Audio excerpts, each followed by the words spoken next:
There was a time when I wandered through life in darkness, lost, unsure, and searching for something more.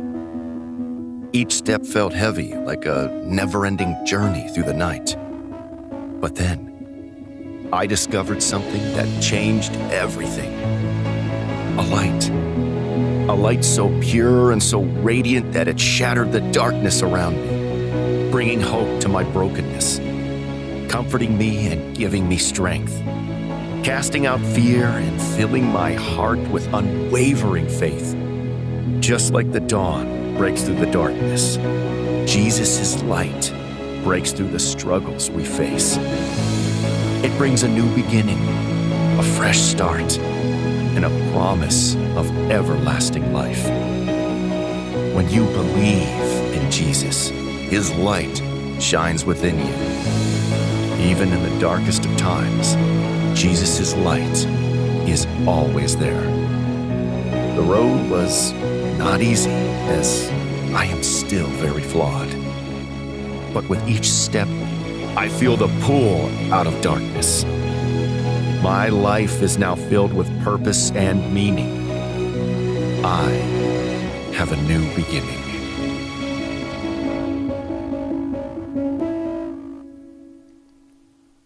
All right. Good morning.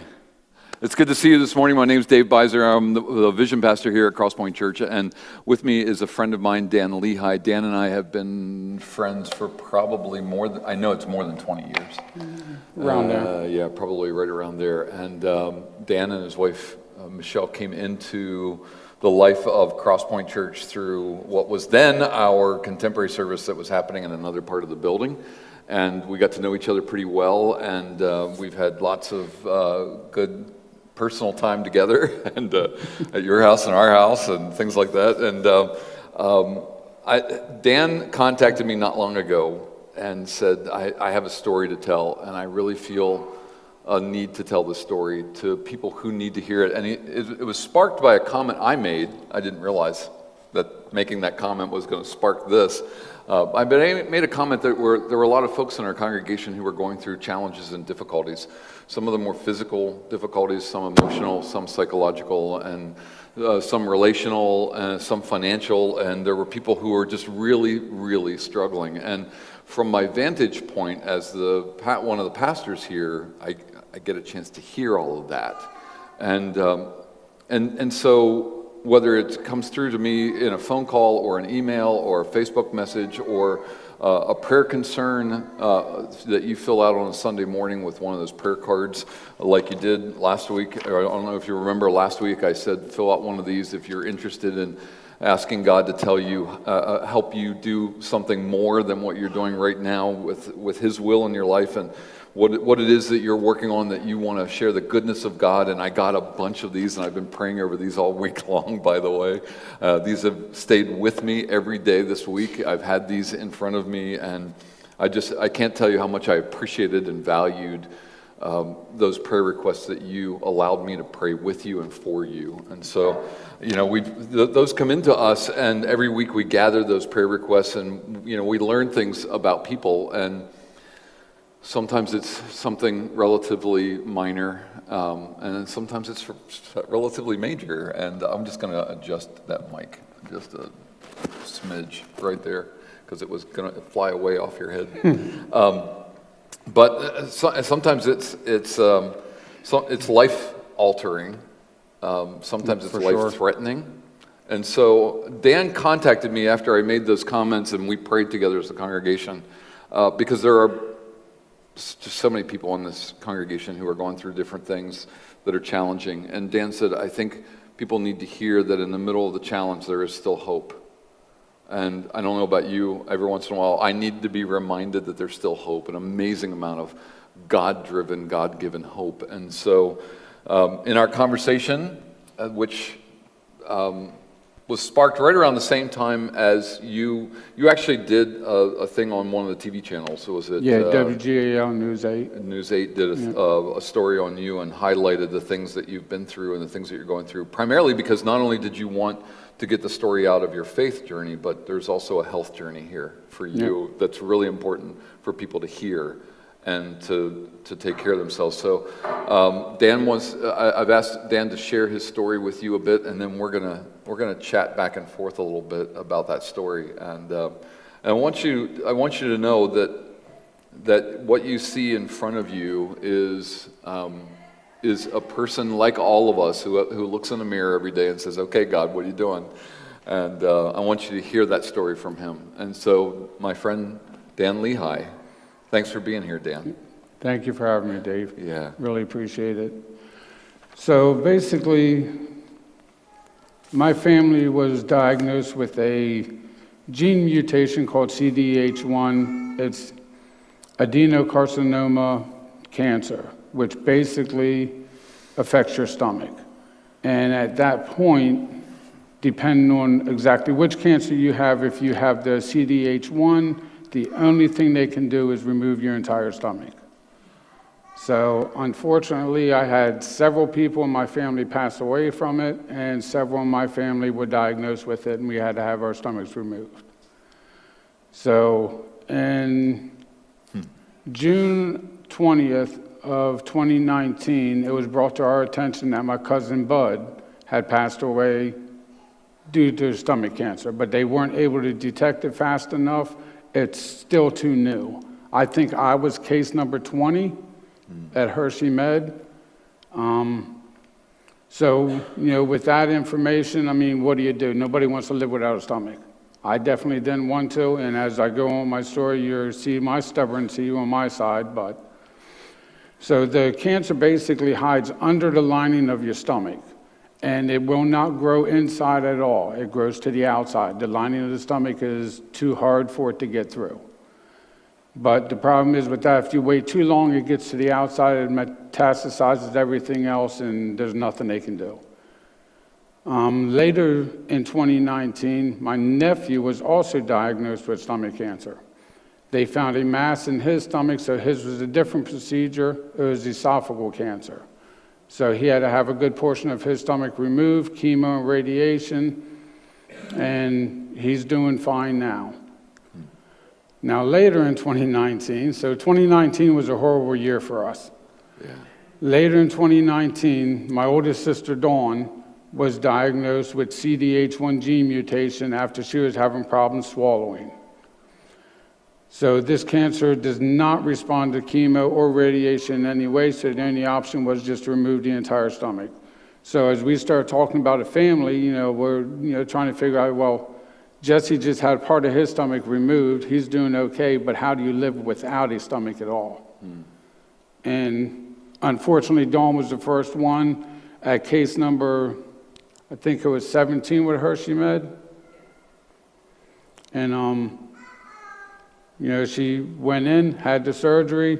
Her surgery went well. She didn't have any major, complications, setbacks, nothing like that. Recovery, was pretty good. You have severe rapid weight loss. So, and there's really nothing you can do. The doctors can tell you all they want, and some of this stuff I have written down, some's just popping in my head. But the doctors tell you all the time, every time I went down to Hershey Med for a checkup, they said, you gotta start eating, you gotta eat more. How do you eat more when you only have a tube, you don't have a pouch for anything to collect in now? And if you overeat, the pain is just unreal. And I keep doing that several times. I just did it the other night. I love steak. Yep. I finally made some steak and I sat down and it did not go well. It takes about 4 or 5 hours for that to slowly go through. And it's just the worst pain in the world. I can't even describe it. I'd rather have a toothache. So since this type of cancer is hereditary, the doctors recommended to Dawn that she gets, the whole family get tested for the CDH1 gene mutation. And when we went in, the results came back. Deb and I were both positive, which is my younger sister, and my brother Rick was negative. which, I'm glad there was somebody in the family that was negative with this. So it's looking promising that hopefully, with the siblings, coming up, that they, do not have the gene. Most of them have been tested and don't have it. So I hope it ends with, me and my sisters. So in February 2020, Dawn had her stomach removed. Like I said, everything went well with her recovery, and the surgery and everything. And then Deb was the next one. She opted to have her stomach removed. So she went in July of 2020. Her surgery went well.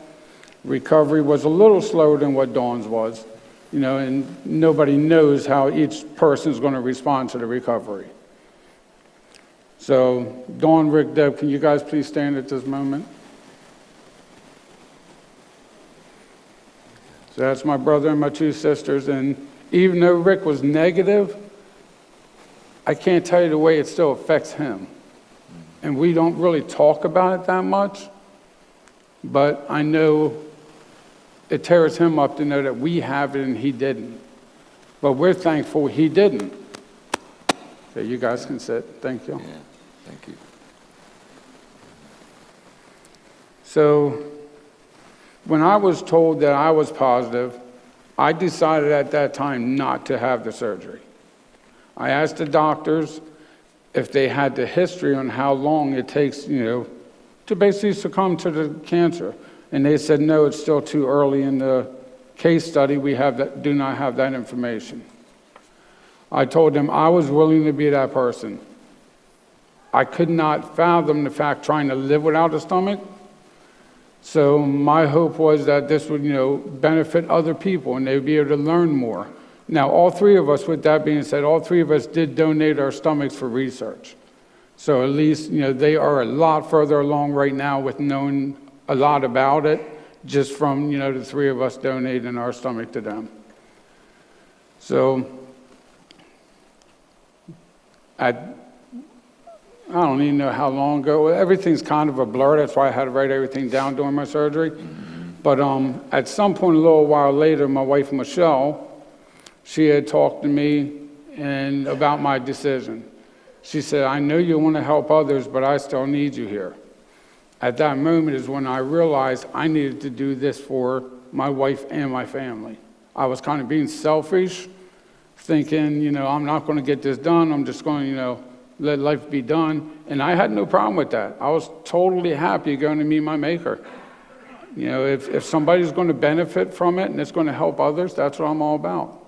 I've been that way my whole life. So finally, after dealing with major abdominal discomfort and severe bloating, I made an appointment to have my stomach removed. So prior to my surgery, I weighed 265 pounds. Yeah, I think we have a picture If of you can show the photo one. Right, you and Michelle.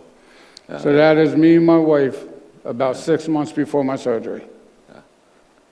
And my little love puppy dog. That's Daphne. She is included in this story too, and you'll be amazed to hear how she actually is involved. Yeah. So after my surgery, I was hospitalized for 5 days for the recovery. A few days after my discharge, I developed a high fever and severe pain in my back. My wife rushed me to the hospital, and they found out that I was diagnosed with, they stopped counting at 48 blood clots in my lungs. Now, with that surgery being done, you can't get out of bed and move around, but they tell you got to get active so you don't develop blood clots. Well, how do you do both when you got a tube in your face, one coming out your side, leg compressions? It was horrible. So they immediately started me on blood thinners, and anybody who's in the medical field will understand this. I was on a 100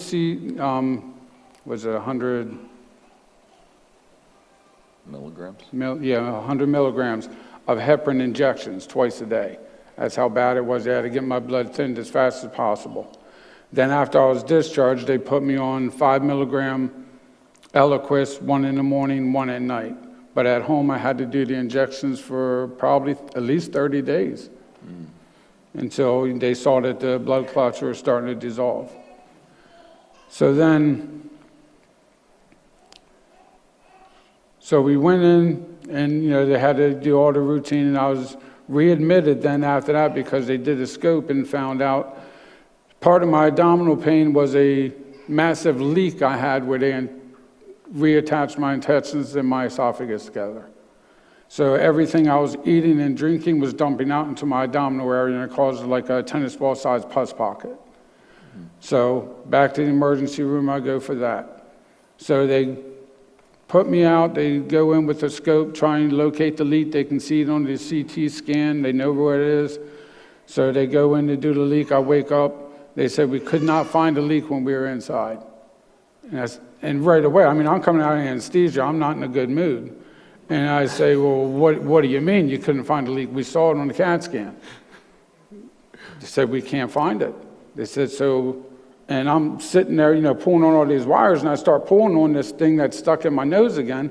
Here they had to insert an NJ tube so that I could have all my meals, medicine, everything put into my body that way. I told them, I said, I do not want this. They said, you have no option. I said, then let me die. I don't want this feeding tube. But unfortunately, like I say, that's me being selfish, wanting, what's best for me when I got to realize what's best for my whole entire family. So it wasn't a guarantee the feeding tube was even going to give my body time to heal. So they told me to give it 2 weeks, let's see how it goes. So if you can show the next photo is actually me 2 days after my surgery. So that's just the bigger tube the first day, and then of course you have all the other tubes and everything sticking out of your side and all that. And then the next photo is the feeding tube they put in. You can obviously tell how horrible I felt with that thing in. That tube might be smaller, but it is worse than the bigger tube. I would have liked to have had that bigger tube longer than this one. So, it is what it is. I can't even watch any of these commercials anymore with any child that has that feeding tube in.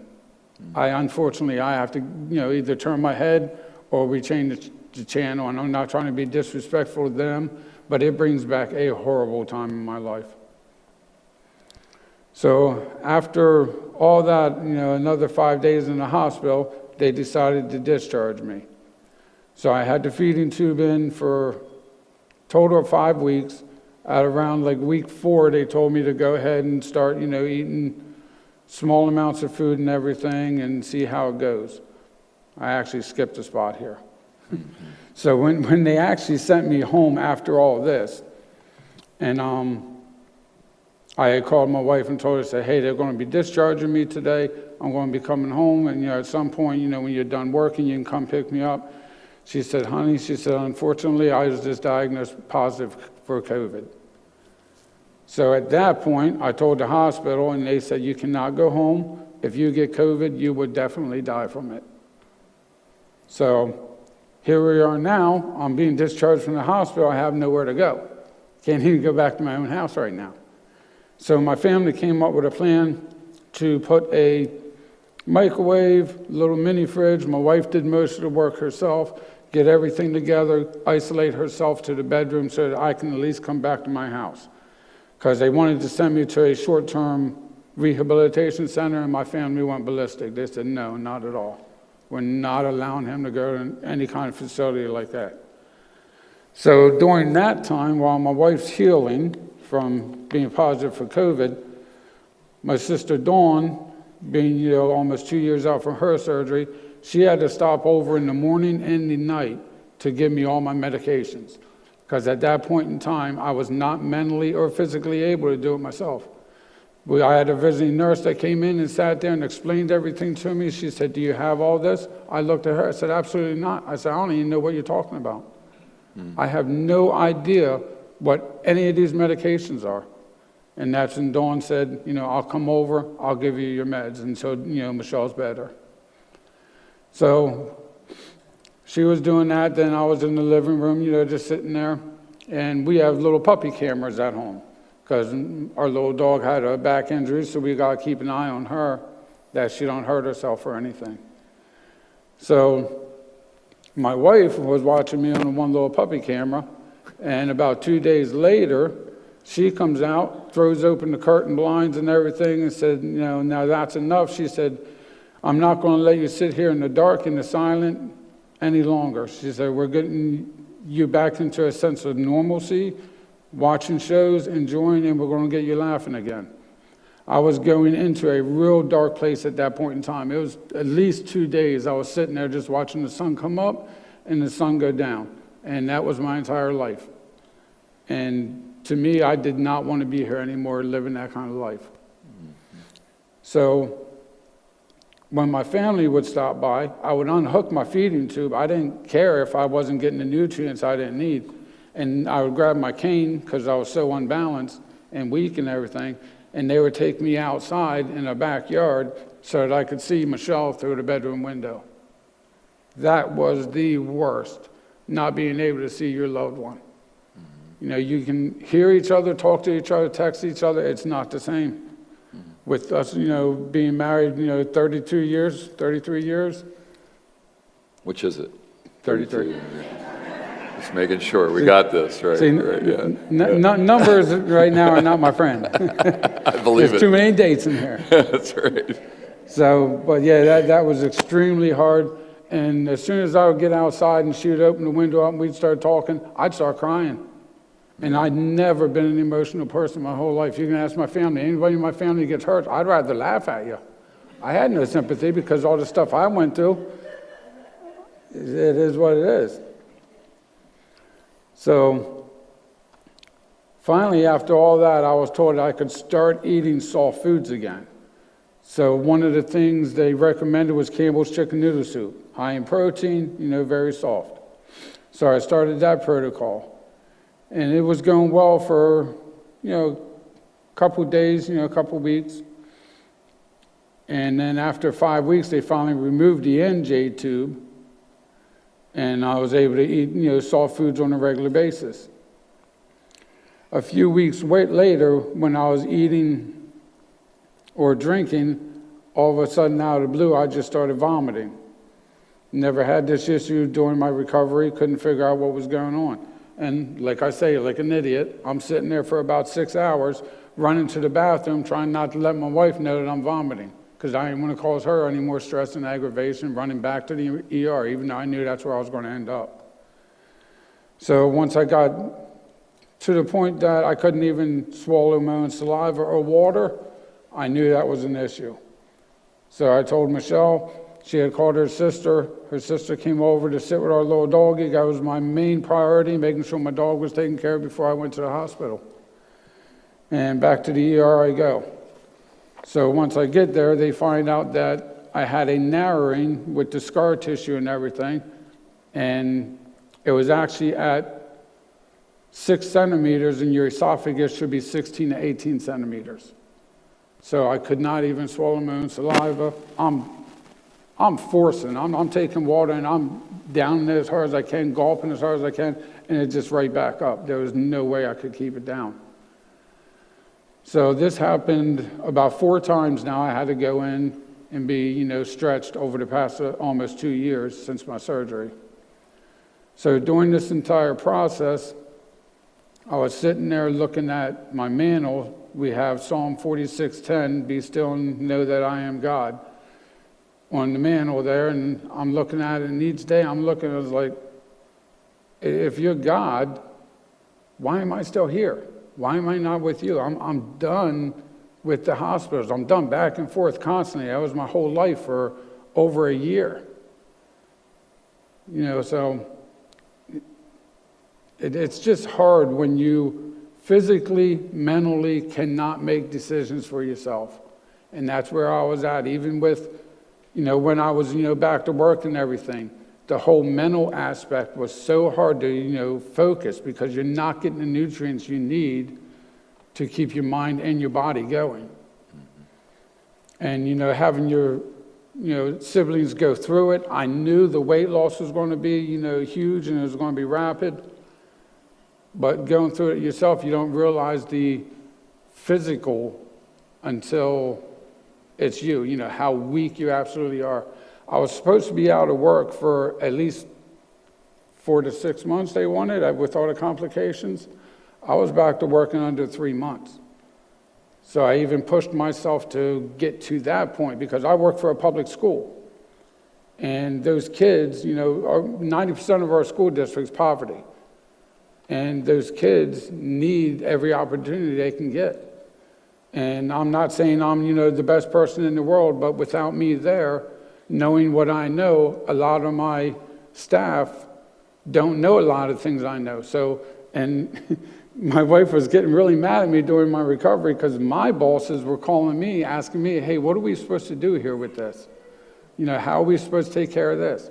So I felt, I basically have to put my health on the back burner, get back to work as soon as possible so that I can make sure that all these kids have the opportunity they deserve. So, back to work I go. You're in pain and discomfort. Narcotics don't work. The only thing we're really allowed to take right now is just Tylenol, and that, most of the people know Tylenol is only good for fevers as far as I'm concerned. It don't help me with pain whatsoever. So I do have a lot of issues I have to deal with. Most of my diet right now is after my surgery, before my surgery was meat and sugar. I never did vegetables and all that stuff. I was meat and sugar. It's true. I've had dinner with him. It's true. And now most of my diet is all soft proteins, carbs, and vegetables. The carbs, it's not regular bread. It's, more like the toast, chips, stuff that's, a little drier. Because when I try to eat a sandwich and swallow, it gets stuck. And then you got to try and chase it with, water or hot tea. That doesn't work well because it creates a vapor lock and you now cannot get anything to go down. Can I describe the mechanics? I know we have a picture of... Do we have the photo of the actual surgery? Yeah, there you go. So here is what it looks like when they have to remove the stomach. Then they take another section, about an 18-inch section of your intestines off. And after they hook your esophagus and your intestines back together, they put your intestines back with the pancreas so that the pancreas can still, work and function. Do its job, right, yeah. So literally, from your esophagus, it goes right past there's no stomach there. It's gone. Your whole stomach has been removed. There's no air gap, no, right. Yeah, it's just... And it goes into a section of your upper small intestine and sits in there and then starts working on digestion, right? So you have to be cautious what you eat. Yeah, because your stomach's there to actually grind all your food up. That's the main purpose of your stomach. And without that, if you swallow anything too big, you're going to feel it go the whole way through. It's painful. It's going to take a lot longer because once your food hits your intestines start, slowly pushing it through. Yeah. And if it's in a bigger form, obviously it's going to be uncomfortable and it's going to take a lot longer. Yeah. But, sitting there the whole time, just, going through all this, you just wonder, why am I here? I had several people in my family pass away from this. I did a little research and found in 1916, a Franny Lehigh was diagnosed with stomach cancer and passed away. So how in 1916 did they know about stomach cancer? Right. And it's hard to detect it now. So still to this day, like I was saying, I have problems with, different foods and everything. And most of my diet now is carbs and vegetables. And I eat, like some softer proteins. I try not to do steak too often anymore, which, if I do, it's got to be real small pieces. Your body does not absorb a lot of supplements and everything. So now I got to do, B12 injections, take multivitamins, vitamin D. I take Carafate to, try and keep my bile down. And still to this day, now the past 2 days, I've been blessed, totally blessed. I started eating a banana and Thomas English muffin right before bed. Oh, yeah. The past 2 nights, I have not aspirated or had any acid whatsoever. Wow. And this is almost 2 years out, and I'm just learning this. Yeah. So almost every night I aspirate the bile that comes up, because down in my lungs, it is the worst feeling. So you pop up, in the middle of the night, you go run to the bathroom. I try not to disturb my wife there, so she can get some rest. But we have a section of our floor that squeaks, and I did not fix it yet. So, and by the way, stand up a while, Michelle. Yeah. So this is the lady I keep talking about, the one that keeps tolerating me. So, I finally figured out, a couple things I hope are going to help with, keeping that down so I can get some good rest. I lay down at night on average, I get about 2 hours worth of sleep, and the acid and everything wakes me up. And if it's aspirate, then you're up the rest of the night. There is no more going back to sleep after that. So with all that reflux and everything, I now developed another issue that the bile is eating the enamel away on my teeth. So I have to have prescription toothpaste now. I had to have several teeth removed because it just eats them away. Mm-hmm. Then in May of 22, my Aunt Linda, who was Bud's mom, who first, died from this, was diagnosed with CDH1 gene mutation. So she called me up. She said to everybody in the family, I don't want anybody telling Danny until I tell him. So my whole family knew about it before I did. So she had called me the one night, told me what was going on. She said, this is not going to beat me. She said, I'm going to win. And unfortunately, 2 weeks later, she passed away from it. Now, with all that being said, I chose to put my surgery off for 2 years after I was diagnosed. And the bloating got so bad, I went from a size 36 gene to a size 40 gene within 3 months because I was bloating so bad. And there were days I came home, I had to literally push myself against the kitchen counter to get my belt off. So my hope with all this is, I'm seeing improvement after 2 years, almost 2 years. Thank God my sisters did not have to go through a lot of the crap I did. I don't want to see this on anybody. So if you have any GI issues in any way, go down to Hershey Breast Cancer Center and just get a simple blood test done for CDH1. It is so much easier to get all this done while you're healthy and the cancer is not active, because my cancer was active through 3/4 of my stomach at the time of my surgery. So by me waiting so long, I think that, took a lot out of my body. My body's trying to fight the cancer. Now I got to go in for this surgery. And my body just was not at the point where it wanted to be or was able to be. Mm-hmm. So, and with all that being said, if you could show the last photo, please. I believe it's the last one. Oh, there's my Aunt Linda. So that's the one that just passed away from the same thing we were saved from. And then there's one more photo here that shows my little nurse. There she is. So that little puppy dog right there, I owe my life to. Without knowing, she would come in, I'd come home from work and sit down on the couch and try to relax and everything. She would come up and stick her nose in my belly button and then huff at me and come up and give me one little kiss on my chin every night. And I said, what is going on? I said, am I not washing myself good enough? That's the first thing that's running through my mind. And believe it or not, when I got into the hospital, that's when we started having the issues, and they said dogs can smell the cancer. Hershey Med actually has dogs that can sniff your body and tell you if you have cancer anywhere in your body. Now, I knew about the cadaver dogs and all that could smell people underwater and everything, but as soon as I had that surgery done, after that, she has not done it. So if you are a pet lover and you see your pets are doing something weird with your body, pay attention to them. They know more about us than we do. Yeah, sometimes. But that's just...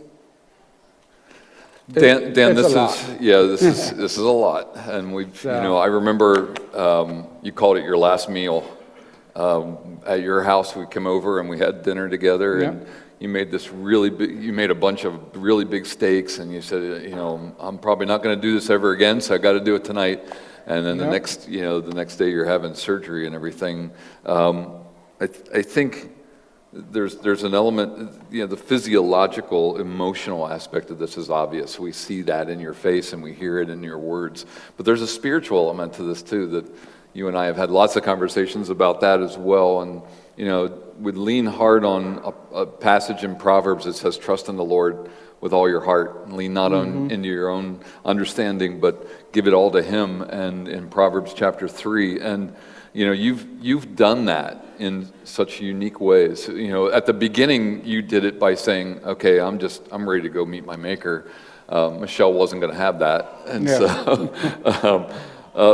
but your relationship with the Lord through all of this is what I saw give you hope and promise, and it still does. I mean, you're still walking through challenges. You're still looking at another. You got to go back in and have your esophagus stretched again, probably here in another week or 2 or 3. And so this isn't going away. But you still walk in a place of trust. Can you say something to all of us about just the hope that you feel from the Lord in your life? Every day I get up, I say, a little prayer, in my head, and I say, just make today a little better than yesterday. Right. I'm not asking for, a total, healing. It's not going to happen because the human body is, made flawed. We all know that. Yeah. So, each day, I go, maybe I'll go to noon, it was better than yesterday. Yesterday was, 10 a.m. I'm getting acid, stuff like that. Right. So, I get up every morning and I just say a little prayer, hopefully today is better than what yesterday was. Right. And, with a lot of it, when I'm sitting there by myself, and I'm talking with Jesus, I'm just, thinking, in my head and everything. And I just told Michelle this the other day. I said, this journey needs to be over. And what do I see? I see a freaking roller coaster, up and down, and I'm in the front of the car. Yeah. And I'm like, this is going to be a long haul. Right. And that's His way of telling me, get ready. It's not over. But He has not left you through this process. No. There's been small miracles through this process that you've been able to proclaim. There have been moments in this when you were done and He wasn't. Right. I think it's important for people to hear. Obviously this is extreme. That you've had some things happen to you that most people will never experience. I hope nobody experiences this. Right. At all. Yeah, that's part of the reason you wanted to be here and to help to tell people, if there is something going on, go get looked at, go get checked out. While Jesus still does miracles, sometimes stubbornness gets in the way of a miracle. And so, I called you out on that one. You were stubborn for a couple years. Yeah, you were, and it was, that was a real challenge for you to get to that place where you're okay, Lord. You're not ready for me to come home yet, so let's go through this. And He's walked with you every day through all of this. It's been miraculous. And, your testimony of what God has done has been remarkable. And I know you wanted to tell people that there is still hope in light of everything that you've been through. You're still a hopeful individual. Yeah, I get nervous when I go to bed because I'm afraid I'm going to aspirate, but I get happy every morning I wake up because I get to do something. I get to get out of the recliner, out of my bed. I get to go out in the world and do something. Right. And you get another day.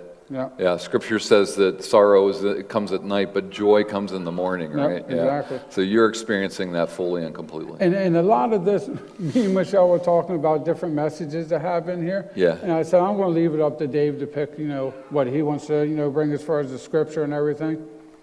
Exactly what we were talking about, and we did not even tell him. Right. So everything he's bringing up right now is, brought to him, not through us. Well, and I think there are people who are certainly not in the situation you're in. It may not be that bad for them, but it's bad. It could have been worse for me too. I mean, Well, it could have been a lot worse. Yeah, there's a lot of people out there. I mean, I'd rather deal with this than to lose a limb or something like that. Right. Well, we talked about what would a memorial service look like. We had that conversation one time. I remember that, and holy cow, to think about that we had to have that conversation too. Through all of this, and I think just the value of hearing your story and knowing that God is still walking with you. Mm-hmm. He's not left you. That's his promise, that he won't leave us no matter what. He has challenged you to do some things that have been outside of your comfort zone pretty like far. being up here. Like being up here. Yeah, this is not, Dan's I'd up rather behind be this. the guy behind that curtain over there in Wizard of Oz. Yeah, right. You'd much rather be hiding. But if it's going to help anybody and benefit some person, that's what I'm about. You've got a testimony of what God has brought you through. And your times in prayer with him have been powerful and meaningful. And I want to bring us to a close. We're at that point in the morning where we want to do that, and I want to share communion with folks yet that we have here. But I don't know where you're at. I know Dan's right now. In my conversation with Dan's in a good place, but some of you in this room may not be. Some of you who are watching may not be in a great place. Something's going on, something's difficult has happened, or you've been facing challenges that you thought were insurmountable, and you thought, okay, God, where are you? And like Dan, you may just be ready to wave the white flag and say, I'm done. And God still has more. God still has something more for you, and he still is offering hope to you. And so I want to ask you with me for just a moment to do something. I'm just going to ask you, as uncomfortable or as odd as this may feel for just a moment, I'm going to ask you to join with me in a time of prayer that I want to guide you through a moment. I'd like for you to just close your eyes and get comfortable for just a moment. That might mean bowing your head. It might be just closing them and keeping the posture you're in right now. But here's what I want you to do. I want you to go to your favorite place. I don't know what your favorite place is. I don't know what that looks like. I don't know what your favorite place reminds you of. I don't know if there are particular smells. I don't know what it looks like, if it's a seat or a place or a location or an event or some aspect of life for you. But I want you to just go to that favorite place in your mind for just a moment. I want to give you just a moment to go there.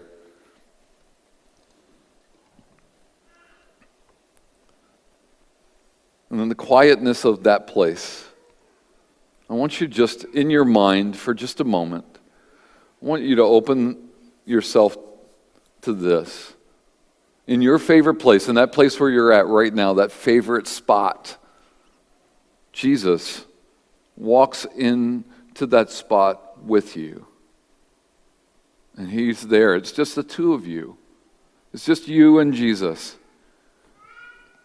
Let me just invite you to think, what would you say to him? What do you want to say to him right now? If Jesus is there in that spot with you right now, what would you say to him?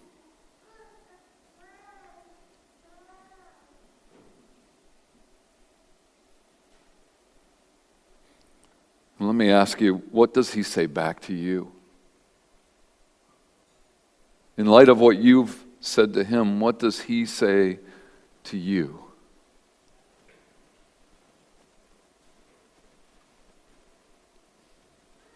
And if you just spend some time with him, what does the conversation sound like? He's come to your favorite place to be with you.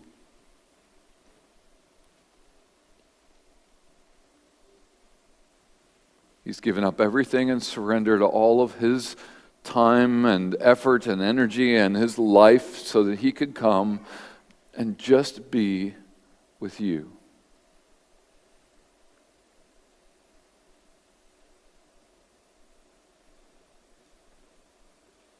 What does it feel like to be there with him?